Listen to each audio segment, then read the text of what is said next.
grand bonjour à tous. Merci d'être avec nous sur la plateforme Tech & Co. Merci de nous suivre. Et à l'approche, évidemment, de cette fin d'année du Black Friday, notre mission, c'est toujours la même. Essayer de vous donner un maximum d'informations pour bien choisir vos produits high-tech dans tous les domaines. PC gaming, audio, mobilité, objets connectés, électroménager. Cette année, c'est nouveau, ça.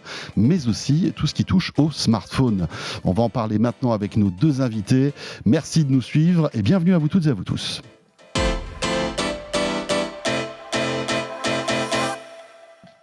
Ah oui, là, c'est le gros morceau quand même, le smartphone. Parce que c'est vrai que pour beaucoup, peut-être attendez-vous ces fêtes de fin d'année Black Friday pour vous offrir un nouveau téléphone. On va en parler avec nos invités. Mélinda Davansoulas, notre spécialiste, est là. Salut Mélinda. Bonjour François. Journaliste à la rédaction de Tech & Co, bien sûr, qui teste. J'ose même pas te demander combien de téléphones tu testes tous les ans pour la rédaction de Tech & Co. Plusieurs dizaines, je pense. Ouais, j'en vois beaucoup passer. Facile. J'en vois beaucoup passer entre mes mains. Et on est très heureux de recevoir aussi Jérôme Bloch pour cette émission. Salut Jérôme. Bonjour François. Directeur marketing et stratégie chez Samsung Electronics France. Et oui, voilà, Samsung qui demeure l'un des acteurs majeurs dans le domaine du smartphone. Alors avant de parler des nouveautés, l'IA, la gamme Samsung, bien sûr, peut-être Mélinda avec toi faire un point sur cette fin d'année avec un marché du smartphone un peu atypique. On se rend compte qu'aujourd'hui, évidemment, il y a toujours du très haut de gamme, il y a du très bas de gamme, et il y a le moyen de gamme où là, en fait, on se retrouve avec des super produits, avec des rapports qualité-prix qui peuvent être assez impressionnants. Ah ben ça se densifie énormément le milieu de gamme. Et c'est vrai qu'on arrive, avant on disait, allez, un smartphone milieu de gamme, on fait des grosses concessions sur le haut de gamme, et pour 300, 500 euros, on avait quelque chose de très bien. On s'aperçoit qu'aujourd'hui, en effet, sur le milieu de gamme, alors la fourchette c'est un petit peu étendue, on va dire élargie, on arrive à des choses qui sont très très bien, avec de moins en moins de concessions majeures par rapport au haut de gamme. Il y a quand même des concessions, hein. Enfin voilà, je parle sous l'œil de Jérôme. Le haut de gamme reste quand même avec des specs, des fonctions, des choses beaucoup plus avancées. Mais en effet, aujourd'hui, sur le milieu de gamme, on trouve de plus en plus d'acteurs et on trouve de plus en plus de produits intéressants sur des budgets, quand on veut du haut du milieu de gamme. Vous voyez comment je joue volontairement sur les mots. Parce que c'est vrai que ce moyen de gamme, en fait, il est très large. Mais il est très large. Aujourd'hui, on va estimer que sur le moyen de gamme, on va de 300 à 800 euros. Oui, c'est ça. À peu près 800 euros. N'oublions pas que c'était le prix d'entrée, le ticket d'entrée, il n'y a pas si longtemps que ça pour du très haut de gamme. Mais voilà, ça devient très premium. Chez Samsung, vous avez une gamme milieu de gamme qui est très large, donc ça montre vraiment les Galaxy A qu'on est sur quelque chose avec des profils d'acheteurs très très différents. Est-ce que vous êtes plus photo? Est-ce que vous êtes plus autonomie? Est-ce que vous allez vouloir aujourd'hui de l'IA? Parce que ça commence sur le milieu de gamme à mettre de l'IA. Donc c'est un marché qui est intéressant. On a longtemps cru que le reconditionnement du haut de gamme allait lui faire de l'ombre. Et en fait, pas tant que ça. Est-ce que c'est parce que finalement, dans le haut de gamme, il n'y a pas tant d'innovation que ça depuis quelque temps, que le moyen de gamme progresse? Parce que finalement, tu prends un téléphone qui a 2 ans en haut de gamme, peut être aujourd'hui un smartphone moyen de gamme, avec un tarif beaucoup plus bas, alors que finalement, les spécifications techniques sont quasi équivalentes, quoi. Aujourd'hui, un appareil photo en moyen de gamme, tu as des résultats qui sont quand même assez impressionnants. Parce qu'on a aussi des marques qui se spécialisent sur ils vont vouloir mettre de la photo de très bonne qualité sur du milieu de gamme. Mais il y a aussi des choses, des arguments de vente du haut de gamme qu'on trouve désormais sur du moyen de gamme. Un écran OLED, du 120 Hz. C'est des choses avant qu'on croyait réservées au haut de gamme. Alors, il ne faut quand même pas qu'on mente aux gens qui nous écoutent et qui nous regardent. Le 120 Hz ou l'OLED du milieu de gamme n'est qualitativement pas très souvent pas du même niveau que du très haut de gamme, du premium. Ça reste. Mais ce sont aujourd'hui des arguments du milieu de gamme, alors qu'il n'y a pas si longtemps, c'était des arguments du haut de gamme. Et puis en plus, Mélinda, de nouveaux acteurs arrivent, reviennent. On a Oppo qui revient, qui est un acteur quand même assez majeur, qui bougeait un peu l'industrie. Eux, ils sont revenus par le milieu de gamme en France et en Europe. On comprend qu'ils vont revenir sur le haut de gamme aussi, parce que c'était un concurrent. Ça faisait un concurrent de moins quand même pour Samsung, pour Apple, pour Google. Voilà, et puis pour Xiaomi, pour tous les autres. Tous les autres. Donc, Honor aussi. C'est bien. C'est aussi un marché qui est, il faut le dire, très très dense. Il y a beaucoup d'acteurs.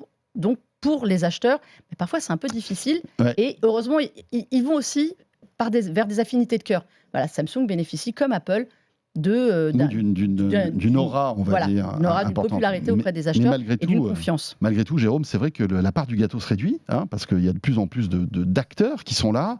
Il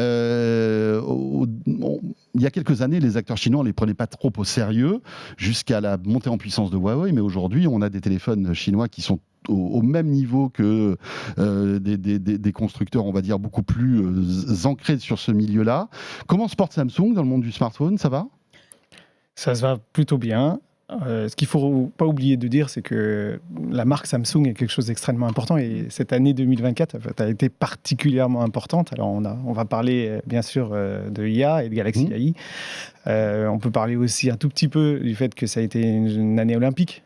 Sur lequel en fait on a extrêmement communiqué, on a été se rapprocher en fait de nos consommateurs, on a été extrêmement présent. Et vous avez équipé tous les athlètes en fait de exactement, on a Galaxy Flip là. Voilà, exactement. Et ça contribue quand même aussi donc à asseoir en fait la présence de Samsung en tant que marque et puis à pouvoir en fait mettre en avant ce qui a révolutionné l'introduction de nos produits cette année, c'est-à-dire l'intelligence artificielle et Galaxy AI qu'on a introduit en début d'année avec le Galaxy S24.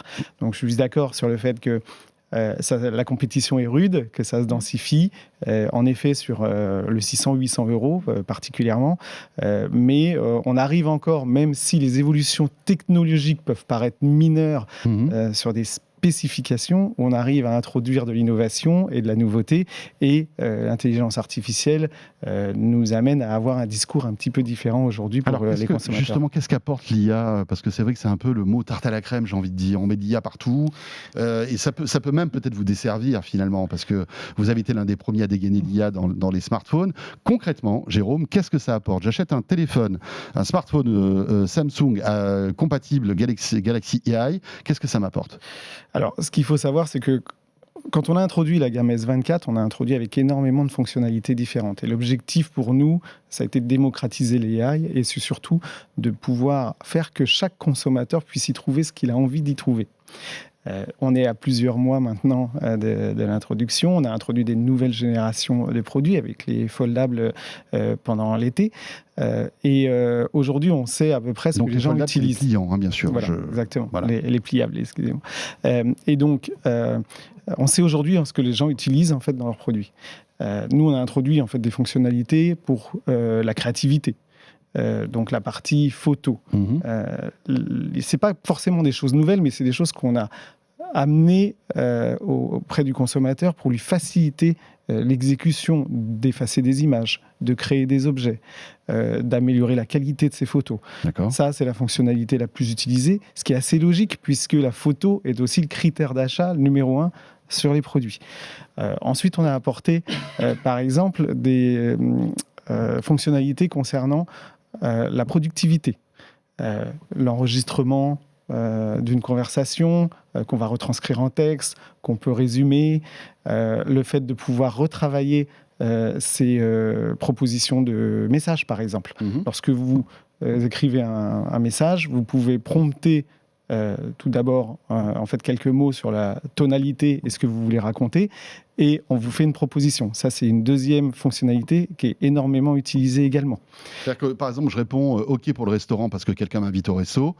En fait, ça va être un prompt et la réponse, ça sera un petit peu plus détaillée. Un peu plus détaillée en fonction de la tonalité qu'on veut lui donner. OK. Non, c'est intéressant, c'est que donc ça fait partie aussi des fonctionnalités qui sont extrêmement utilisées. Et ensuite, il y a celle qu'on a mis en avant énormément dans nos communications au moment où on a lancé les S24, qui s'appelle Entourer pour chercher, qui est une nouvelle façon d'aller chercher de l'information sur un objet, sur un lieu qu'on a dans une photo ou qu'on retrouve dans un magasin parce qu'on est en train de se promener. J'ai juste en fait à screener mon écran et à entourer l'objet qui m'intéresse, et là je vais avoir de la recherche Google qui va m'apporter. Et ça, c'est extrêmement utilisé. En fait, vous savez que toutes ces fonctions, vous avez été le premier en effet à dégainer. Bon, après Google, qui est quand même, les pixels sont des smartphones conçus autour de l'IA. Vous avez été les premières à les dégainer en accord avec Google, mais ça reste des fonctions Android. C'est-à-dire qu'à un moment, vous êtes aussi obligé d'évoluer parce que tout le monde aujourd'hui a ces fonctions, commence à les avoir sur tous les smartphones. Donc la course, je suis d'accord avec vous, elle est plus sur les écrans, les appareils photo, où voilà, les qualités de chacun sont reconnues. Oui, le Elle va hardware. être sur l'IA, Ouais. mais elle va nécessiter aussi d'arriver avec des fonctions un petit peu différenciantes parce que ce package-là, la retouche photo, la créativité, tout le monde, comment est-ce qu'on peut avancer et se démarquer sur l'IA en apportant quelque chose que les autres ne vont plus avoir? Parce que voilà, Honor et les autres commencent aussi à y aller. En effet, Rapidement, Jérôme, et après j'ai une petite question, parce que le temps nous est compté malheureusement. Allez-y. non, je pense qu'en fait, on voit qu'en fait, il y a une multitude de fonctionnalités. Derrière, les consommateurs vont faire leur choix. Nous, notre objectif, c'est d'enlever la friction en fait de la technologie, parce que les fonctionnalités existent, mais il faut qu'elles soient simples. Et ça va être la customer experience, en fait. Donc, la façon dont les consommateurs vont utiliser ces fonctionnalités, et la facilité avec laquelle ils vont pouvoir le faire, qui va jouer énormément dans les prochains mois et dans les prochaines années. Mélinda, alors évidemment, Apple, lui, de son côté, trace sa route avec donc la nouvelle gamme des 16 Pro, Pro Max, etc., etc. Sans IA, aujourd'hui, à l'heure où on enregistre cette émission, il n'y a pas d'innovation là-dessus et ça arrivera plus tard. Plutôt au printemps 2025 au mieux. Voilà, mais Apple est toujours présent, bien sûr, et essaie de se démarquer, justement avec quoi cette année? Parce que c'est vrai que les téléphones, quand on prend le 15 et le 16, il n'y a pas énormément d'innovation, à part un petit bouton pour faire des photos, quoi. C'est exactement ça. C'est-à-dire que sur l'IA, ils sont clairement en retard et ils ont pris, pour le coup, un autre virage sur l'IA. C'est-à-dire qu'ils vont arriver sur des usages plus personnels.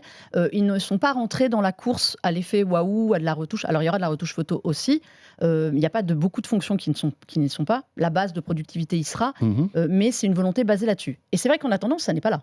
Donc, aujourd'hui, quand on achète un iPhone 16, on achète un iPhone 16 comme on achetait un iPhone 15 pour des progrès sur En fait, on achète une promesse dans l'IA qui devrait arriver l'année prochaine. On achète une évolution d'un iPhone avec une promesse sur le futur. Voilà, est-ce que tout le monde a envie de la prendre aujourd'hui? C'est compliqué. C'est pour ça qu'aujourd'hui, leur iPhone 16 est plus intéressant que l'iPhone 16 Pro, par exemple. Parce qu'il y a une vraie montée en gamme sur l'un, pas énormément sur l'autre, à part en effet un bouton qui ne servira pas à tout le monde, et une promesse. Donc, si aujourd'hui on veut acheter un smartphone à l'IA, il ne faut pas aller, en Europe en tout cas, vers Apple. Jérôme, dernière question, le pliant, ça c'est quelque chose que vous maintenez, que vous soutenez depuis pas mal d'années maintenant, hein, avec il y a quelques semaines de cela les nouveaux Fold qui ont été présentés.